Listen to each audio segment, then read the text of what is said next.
Imagine undergoing a really complex 2-hour pelvic surgery. You follow all the post-operative resting guidelines perfectly. You take your time off work. You avoid lifting anything heavier than like a cup of tea. Right, and you just think everything is going smoothly, Exactly. But then you catch a chest cold. You start coughing. And without even realizing it, you completely undo all of the surgeon's work. which just sounds impossible, doesn't it? It really does. But as we are about to discover today, the way your body manages a simple cough is actually one of the most critical components of pelvic health and surgical recovery. It's huge. Yeah. So welcome to today's deep dive. We are unpacking this really fascinating stack of clinical guidelines, biomechanical studies, and post-operative recovery manuals. And they're all centered on pelvic floor health, Hmm. treatments for incontinence and prolapse, and surgical recovery. Right. And for you listening, our mission today revolves around one highly specific focus. We are looking at, can an everyday action like coughing actually affect your body's ability to heal after medical treatment? It's a completely counterintuitive concept, honestly. Yeah. I mean, in most areas of medicine, we think of a respiratory issue and a pelvic issue as two entirely separate silos. Yeah, like totally different doctors. Exactly. If you have a cough, you go see a pulmonologist or a general practitioner. Yeah. If you have a pelvic floor issue, you see a gynecologist or a urologist. Right. But the human body doesn't respect those medical specialties. The body is a closed, interconnected mechanical system. So to understand how healing works down there, we have to understand the physics of pressure inside the human abdomen. Which I noticed was a recurring theme across all our sources. Because, to even get to the healing part, we first have to look at how a cough triggers pelvic floor issues in the very first place. Right, exactly. And we are looking primarily at two major conditions in this deep dive. First is stress urinary incontinence, or SUI, which is that involuntary leakage of urine during physical exertion. Yeah, like sneezing, laughing, heavy lifting, or, coughing. Right. And then the second is pelvic organ prolapse, or POP, which is when the supportive tissues weaken and organs like the bladder, the uterus, or the rectum slip down out of their normal position. And that often causes a physical bulge in the vaginal wall. Yeah, it's intense. And the natural assumption most people make when they hear about incontinence or a prolapse is that the pelvic floor muscles have simply become too weak to hold everything in place. Right. The thought process is purely about strength. The patient thinks they just need to do more Kegel exercises to build up muscle mass. Like doing bicep curls at the gym or something. Exactly. But there's this prominent study in our stack from MDPI that challenges that assumption entirely, particularly regarding stress urinary incontinence. Yeah, I had to read the methodology of that study twice just to make sure I understood the implications, because the researchers wanted to measure pelvic floor muscle strength and contraction response times. Right. So they took two groups of women: continent women, meaning they don't experience leakage, and women with stress urinary incontinence. And they used an array of sensors like vaginal dynamometers and accelerometers. To track the exact millisecond the muscles reacted compared to the exact millisecond a cough happened. Which is wild. And the expectation would obviously be that the women with incontinence had significantly weaker muscles. But the data showed no significant statistical difference in the actual contraction force of the pelvic floor muscles between the two groups. Wait, really? No difference in strength. No difference. The baseline strength was not the primary differentiating factor. The actual issue was the activation time. Wow. Yeah, the researchers found that continent women possess this unconscious neurological mechanism known as a fast feed-forward loop. Okay, fast feed forward loop. Right. So the central nervous system essentially anticipates the impending spike in intra-abdominal pressure from a physical exertion like a cough.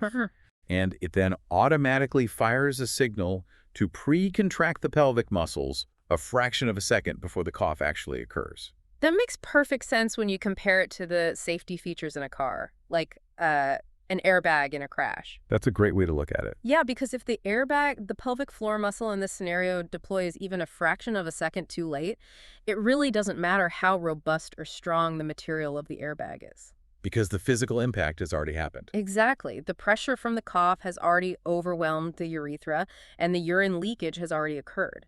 The strength of the muscle is completely irrelevant if the timing is off. The timing is everything. In women with stress urinary incontinence, that fast feed-forward loop suffers from a delayed response. The central nervous system just does not fire the signal early enough to counteract that sudden, violent spike in pressure. So it's like a software delay, not a hardware problem. Precisely. And when we look at the broader clinical data from the Women's Health Clinic sources, we see how this delayed response contributes to a concept known as the pressure stack. The pressure stack. That is such a brilliant visual for understanding risk. Because when patients seek treatment, they often want to point to one singular event, right? Always. They ask if childbirth caused their prolapse or if menopause caused it. Right. But the clinical manuals show that pelvic floor failure is rarely caused by just one thing. It is a cumulative problem. Exactly. A chronic, long-term cough, whether that is from asthma, a smoking habit, or recurrent bronchitis, is listed as a major recognized risk factor for prolapse. Because every single time you cough, you are forcing the pelvic floor to absorb a heavy, repeated downward pressure load. Wow. You can almost visualize the abdomen as a balloon. When you cough, your diaphragm forcefully contracts and pushes downward to expel air from your lungs. Okay, that makes sense. And at the exact same time, your abdominal muscles contract inward, so that sudden compression gives the internal pressure nowhere to go but down, directly onto the pelvic floor. Right. And if that fast feed-forward loop is delayed, well, the pelvic floor takes the full, unmitigated force of that downward thrust. So the risk literally stacks. You have the structural strain of a chronic cough stacked on top of a job that requires heavy lifting. Right.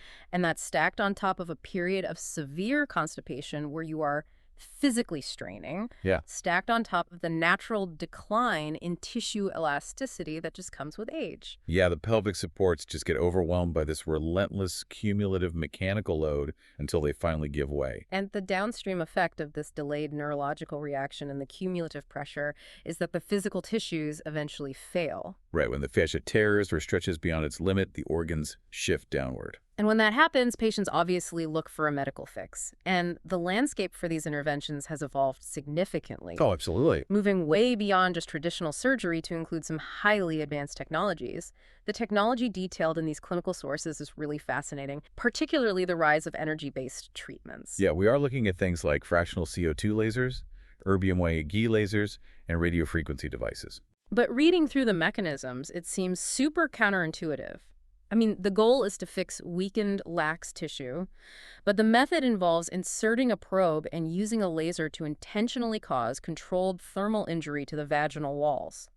You are essentially creating microburns to force the body to repair itself. It sounds like cosmetic microneedling, but for internal organs. It's a very similar concept. The underlying scientific principle here is called neocollagenesis. Okay, neocollagenesis. Right. Collagen is the primary structural protein that acts like the scaffolding for all human tissue. It holds everything up. Exactly. But over time, or due to that pressure stack we discussed, those collagen fibers lose their tight interwoven structure. They become lax. So they get stretched out. Yeah. Now, fractional CO2 lasers are ablative, meaning they actually vaporize tiny microscopic columns of tissue. They create lesions up to 600 micrometers deep. Wow. And then erbium-YAG and radiofrequency devices are generally non-ablative. So they use precise thermal heat to penetrate the tissue without vaporizing the surface. So the heat from the laser targets the existing stretched out collagen fibers. And the thermal energy physically disrupts the triple helix structure of the collagen proteins. Right, essentially denaturing or melting them. And then the body detects this thermal damage and triggers an aggressive immune healing response. Yes. It sends fibroblasts to the area to clear out the damaged proteins and lay down brand new, tightly woven collagen and elastin fibers. Which, over the course of several weeks, theoretically thickens, tightens, and restores elasticity to the endopelvic fascia. Exactly, providing better support for the bladder and urethra. And, the marketing for these energy devices often highlights a quick 30-minute outpatient procedure with minimal downtime. Right, which sounds amazing. For patients suffering from mild incontinence, the idea of a non-surgical fix is incredibly appealing. And the clinical studies in our stack do show reports of subjective improvement in the short term. But we have to look at the other side of this, because medical regulatory bodies require us to look at the long-term safety data impartially. And the documented complications introduce a significant layer of risk here. I mean, the safety data from the FDA databases and the UK's National Institute for Health and Care Excellence, or NICE, Right, nice ace. they paint a much more complex picture than just a simple cosmetic touch-up. I was looking at the adverse event reports, and they note severe cases of dyspareunia, which is intensely painful intercourse. Yes, that is documented. And there are documented cases of severe vaginal scarring. The FDA data even included a case study of a 65-year-old woman who experienced actual vaginal lacerations and tearing when she resumed intercourse weeks after the laser treatment. It's tough to read because the healing response we just discussed, that neocollagenesis, it is not always perfectly controlled by the body. Okay. Sometimes, instead of laying down healthy elastic tissue, the body overheals and creates rigid scar tissue. So it's too tight. Exactly. The NICE guidelines specifically highlight reports of crescent-shaped fibrous bands forming mid-vagina after these thermal treatments. And these bands lack the natural elasticity of healthy vaginal tissue, which can cause partial obstructions or strictures, leading to the severe pain and tearing you mentioned. It raises a pretty profound question about patient selection and informed consent, honestly. A patient might seek out a laser treatment to avoid the downtime of traditional surgery, right? Right, sure. But they could be risking long-term tissue elasticity for an outpatient fix. Meanwhile, traditional surgical options, like an anterior repair to reinforce the wall between the bladder and vagina. Or a posterior repair for the rectum or of a vaginal hysterectomy. Yeah, those have decades of established clinical protocols. I mean, the risks of surgical mesh or traditional sutures are well documented, widely studied, and deeply understood by the medical community. But here's the thing. Whether a patient and their doctor opt for a high-tech laser procedure that remodels collagen or a traditional surgical vault suspension that physically stitches the tissues back together, Yeah. the ultimate success of the intervention hinges entirely on one critical factor. Okay, what is it? The tissues, whether they have been thermally altered or surgically sutured, must undergo a prolonged and extremely fragile healing process. Which brings us directly to the core focus of this entire deep dive. We know a cough creates a violent downward spike in intra-abdominal pressure. Right. So what actually happens when the unstoppable force of a cough meets freshly healing pelvic tissues? Does coughing after treatment genuinely affect your healing? The clinical guidelines across the board are unequivocal on this point. Coughing severely disrupts and can entirely ruin the healing process. Entirely ruin it. Wow. Yes, because patients often misjudge their recovery timeline based on what they can see. If there are external incisions, the skin might look perfectly healed and sealed after just 2 or 3 weeks. Right. You look in the mirror and think you're good. But the internal healing, the deep fascia, the muscle layers, and that neocollagenesis we detailed, that takes a minimum of 12 full weeks to solidify and regain structural integrity. The analogy that came to mind reading the timeline is pouring a foundation of wet concrete. Oh, I like that. Yeah, if you pour a new driveway and an occasional leaf falls on it, which we could compare to, like a single random sneeze, Right. the concrete is probably going to be fine. But if you have a massive industrial jackhammer running right next to that wet concrete, vibrating the ground relentlessly, Which is exactly what a chronic unmanaged smoker's cough or an asthma flare-up does to the pelvic floor. exactly, you are going to completely ruin the structural integrity of that foundation before it ever has a chance to cure. The fibers will heal in a stretched, weakened state. Or the surgical sutures will simply tear straight through the tissue. And the medical urgency surrounding this is clearly reflected in the postoperative manuals. The Royal Cornwall Hospitals Trust clinical guidelines explicitly list coughing under the strict avoid section post-surgery. Yes, they do. The guidelines urge patients to seek immediate medical treatment for a constant cough, because the primary concern is preventing catastrophic damage to the surgical repair and the subsequent recurrence of the prolapse. It really is a massive clinical paradigm shift. The gynecological surgeon is essentially telling the patient, you must go to your primary care doctor and get prescription cough medicine, or the intricate pelvic surgery I just performed on you will fail. That's incredible. Treating a chest cold is no longer just about respiratory comfort. It is literally a vital, integrated part of gynecological prolapse care. It is. Now, the guidelines from NHS Borders and the North Bristol NHS Trust, they do acknowledge the reality that a patient cannot simply choose not to cough. Right. I mean, it's an involuntary reflex to clear the airway. Exactly. And A single, isolated cough is unlikely to instantly pop surgical stitches and completely undo a 2-hour operation. Okay, that's somewhat reassuring. But knowing the immense downward pressure a cough generates, the medical instruction is that patients must physically brace themselves to protect the internal healing. And the mechanical instructions for bracing are incredibly specific. If you feel a cough coming on, the manuals instruct you to alter the physics of the pressure spike manually. Manually, yes. Patients are told to place a tightly rolled up towel horizontally across their abdomen and apply firm physical pressure inward toward the spine. Right. And if they've had vaginal surgery, they are instructed to place their hand firmly over their perineal pad and press upward. So they physically support the pelvic floor while coughing. By applying that external counterpressure, the patient is physically blocking the abdominal wall from expanding outward and the pelvic floor from dropping downward. Wow. You are providing the rigid mechanical support that your healing muscles and fresh collagen currently cannot provide. You're basically manually substituting for the central nervous system's delayed reflex to protect the structural repair. Since managing that intra-abdominal pressure is the ultimate key to a successful recovery, it becomes clear that patients essentially have to unlearn and re-choreograph how they move their bodies in everyday life. It is exhausting. Recovery from pelvic floor treatment requires this level of hyper-awareness about basic human mechanics. Just look at the instructions for getting out of bed. For a patient's entire life, they have likely done a mini sit-up to get out of bed in the morning, engaging their core to sit upright. But performing a sit-up after an anterior repair drives a massive spike of pressure straight down into the freshly sutured vaginal wall. Right. The postoperative guidelines explicitly instruct patients to stop doing sit-ups entirely. The required technique is to log roll onto your side, drop your feet over the edge of the mattress, and use your arms to push your upper body up laterally. So this specific movement pattern takes the abdominal core entirely out of the equation. Ensuring zero downward pressure is exerted on the healing pelvis. And it doesn't stop at getting out of bed. The toileting advice in these clinical manuals is highly specific. Oh, primarily because toileting is perhaps the highest risk activity for a healing pelvic floor. Right. The guidelines strictly warn against hovering over a public toilet seat. Yes. When a person hovers, the pelvic floor muscles are intensely engaged and tends to maintain balance. Oh. As a result, the bladder has to work twice as hard to push the urine past that wall of muscular tension. It creates unnecessary internal strain. So patients must sit fully on the toilet seat. Fully sit. And the guidelines also heavily emphasize the use of a footstool to elevate the knees slightly above the hips.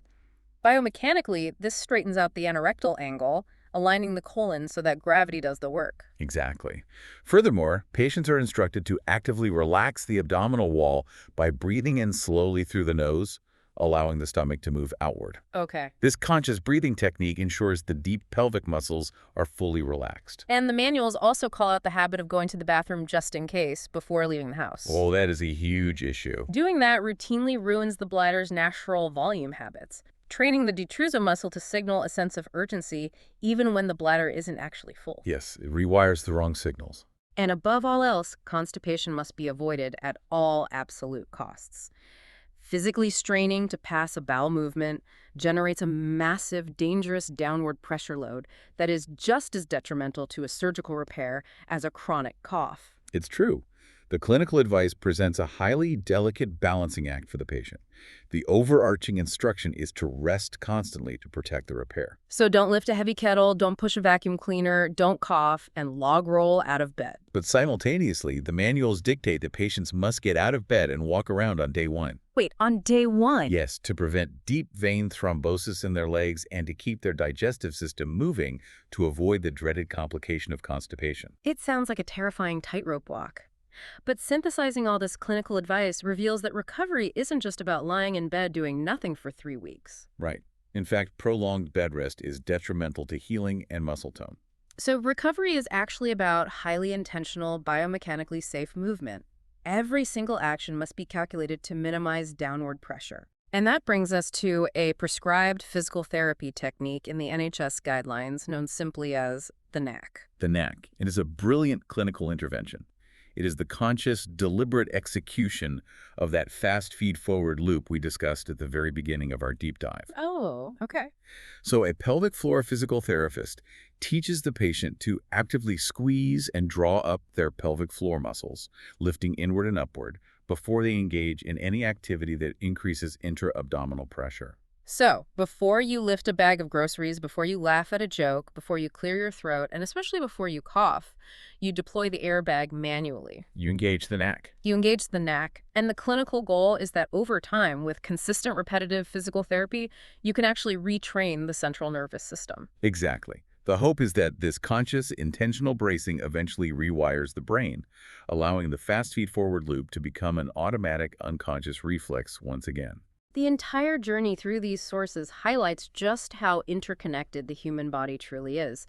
I mean, we started with the assumption that pelvic floor issues were simply a matter of weak muscles failing under gravity. Right, but the biomechanical data revealed a much more complex reality involving the timing of neurological signals and the devastating impact of the pressure stack. And we navigated the incredibly complex world of modern interventions, contrasting the allure of high-tech thermal lasers aiming to melt and rebuild collagen with the established protocols of traditional surgical repairs. And we looked objectively at the FDA and NICE data, recognizing that every intervention carries its own unique and sometimes severe risk profile. But the ultimate realization, the answer to the core question of our deep dive, is that the success of any of these treatments relies entirely on an uninterrupted 12-week internal healing window. The overarching lesson is that managing a seemingly unrelated respiratory issue, like a simple everyday cough, is the absolute key to pelvic healing. A cough isn't just air leaving the lungs to clear an airway. It is a violent structural event for the pelvic floor. And protecting that floor requires a total mechanical overhaul of how a patient navigates their daily life, from the precise way they roll out of bed to the biomechanics of how they sit on a toilet. So, for you listening, the next time you catch a chest cold or you feel a massive sneeze coming on, take a brief moment to appreciate the incredible invisible pressure dynamics happening inside your core. Yeah, your body is managing a highly complex physics equation every single time you clear your throat. And, the data we've explored today raises a pretty provocative question regarding the future of medical treatment. Oh, what's that? Well, we know that the root cause of stress incontinence during a cough is often a delay in the central nervous system's fast feed-forward loop. Right, it's fundamentally a software timing issue, rather than just a hardware strength issue. Exactly. So perhaps the future of pelvic health will rely less on scalpels, synthetic meshes, and thermal lasers, and significantly more on advanced neurological brain training to rewire our deepest reflexes. Now there's a thought to mull over. Until next time, keep diving deep.